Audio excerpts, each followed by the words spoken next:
Welcome to LNA, the UK economic show that keeps you in the loop. Hi, welcome to our show. I was just reading from the Wall Street Journal an article about austerity. It says that austerity is the condition or policy of living without things that are not necessary and without comfort. Most of the European nations have to deal with these austerity measures. Today we are going across the pond to look at the United Kingdom's unique membership in the EU, and more specifically the subject of austerity. The United Kingdom was initially declined the acceptance into the ECC, but was eventually admitted into the EU and is now a standing member. Last decade, England started strong with the increase of taxes and stability due to the Bank of England. The UK, however, did not accept the euro as other United Nations. At the start of the 21st century, the pound was doing well, and the UK's economy. Actually, though, the pound began to fluctuate, and the UK fell into a recession. This recession was the worst the United Kingdom has seen since World War II. The Bank of England tried to keep control by a process known as quantitative easing, as they would attempt to pump £200 billion of new capital into the economy. Would see a slight improvement in their economy, but only to be met with a recession in 2012. This current economic troubles in the United Kingdom will be addressed by our leading British economist, Mr. Buckley. It is a sincere pleasure for me, on behalf of T-SITS, to explain everything going on in the British financial crisis, and I shall start by giving you the knowledge I gave Cameron, that boob. The 2008 financial crisis, let's start there. Banks were giving loans to everyone. Everyone was getting a really terrific mortgage based on no credible source of paperwork. And the European countries were taking advantage of low borrowing costs as well. We have the three big ninnies in there, but we'll throw Britain in for the hell of it because, after all, they've subjugated my people in Ireland for too many years.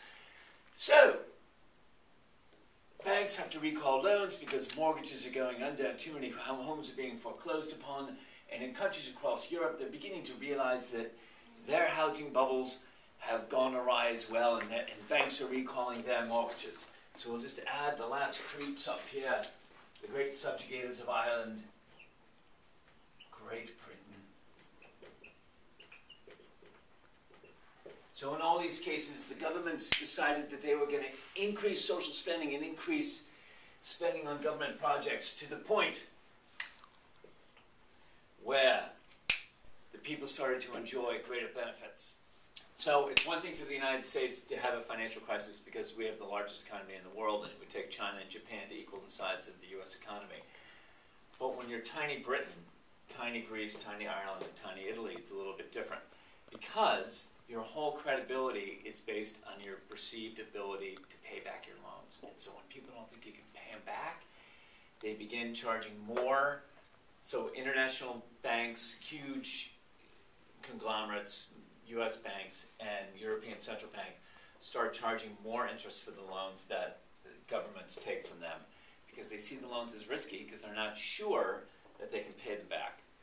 Therefore, it forces, so 2003, 2007, huge economic expansion.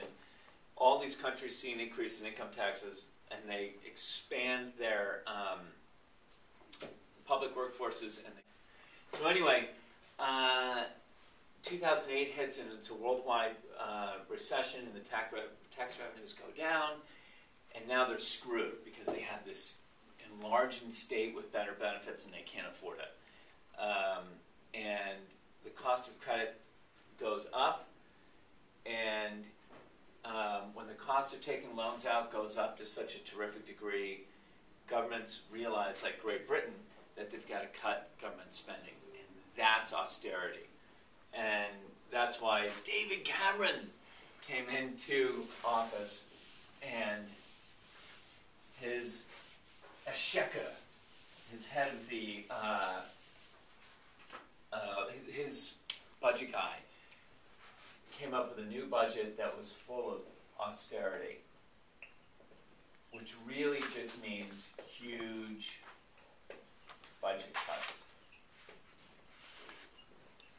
They were significant. I don't know if they were more than 10%. It might have been even more than that. But whatever it was, you were taking a huge reduction in government spending.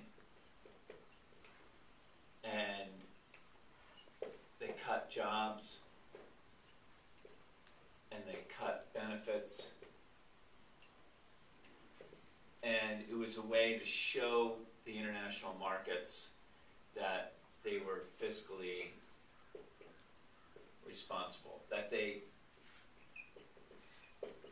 knew how to stop spending money. The problem with this is when you already have a recession and your unemployment is high, and you start getting very fiscally responsible and you cut government spending, your unemployment goes much higher. And now you have less tax revenue, and so it's even more difficult to raise the money that you need to fund basic things like education and welfare programs and all that stuff. So there's a huge pushback on this notion. Whenever they think that they might default, they still allow the British to take out loans, but they jack up the interest rates on the loans. Today in Britain? Yes. The politics are moving back to the center from moving right. The move way to right was a freak out move by the Brits because they thought it was the German model, because austerity was their conception. And the Brits tried it, and they found that they were in this bizarre zone of very little economic growth. And so now they realize that they've got to come back toward the center and start some limited government spending in a way that they were very had to Europe. In the long run, they'll get their act together. The value of the euro will come back up, and the governments, once there's growth back in these governments, they'll recover. They still won't be able to go back to the level of government spending they had before, because they never should have had that level of government spending to begin with. That's why we fight all the time, and we still fight about it, and it means that our government spending doesn't increase very much over long periods of time. Now let's go talk with David Cameron about his ideas on what the UK must do. We have to tighten our belts. We are going to have to cut back on government expenditures. If we don't, our future, our children will suffer the future, because they're the ones that are going to have to pay this debt back. Right? Whenever you borrow money, it's a delayed purchase. You're delaying the income potential of people in the future, because those people are going to have to pay that off. So we need to solve the problem now, not leave it for our children. And how do That you makes feel sense. about the Eurozone? Well, turns out we were very smart not to have joined the Eurozone and to surrender our currency. We still have the pound. The pound's is a strong currency, and we have our own central bank, and so we're not going to have to assume the problems of the Greeks, the Portuguese, any of these other countries in Europe. What we can do is address our own problems, and our own problems are manageable more manageable if we address them now. The longer we delay the solution, the bigger the problem. Austerity simply means that we cut government expenditures. That's all. Now we may need to increase taxes, but I don't think that I'm going to be supporting the increasing of taxes. There's two ways to meet your obligations. You either cut expenditures or you raise revenue. And I think the best way to do that is to cut expenditures. It has a proven track record. Right? Countries that try to print money out of problems, or countries that try to spend too much money without taking into account what they're doing, how they're spending their money, have historically gotten into a lot of trouble. No, my job is not secure at this moment, because I'm making tough choices. And sometimes leaders have to make tough choices. Now, here are some predictions for UK's future. In this double-dip recession, analysts have predicted a weak growth of 0.4% for 2012, and some even predict the economy to shrink by more than 1%. They fear that in the future, stagflation will occur, which means no economic growth combined with inflation. The Office for Budget Responsibility, OBR, and the Organization for Economic Cooperation and Development, OECD, have very different views of UK's future. OBR has a positive outlook on the future and sees economic growth in 2012.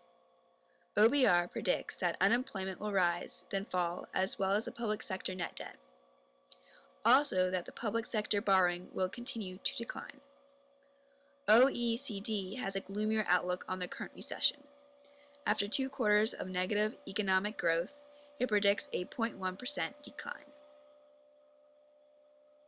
Thank you for watching L&A, and we want to give special thanks to Mr. Buckley and David Cameron for speaking on our show even after their horse riding accident where they lost their accents. Thanks again for watching, and we hope to see you again next week.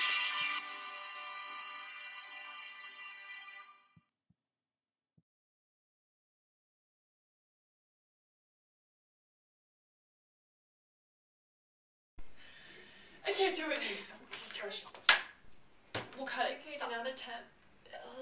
Stop. Go on. And first we will shut the thing off before we start it.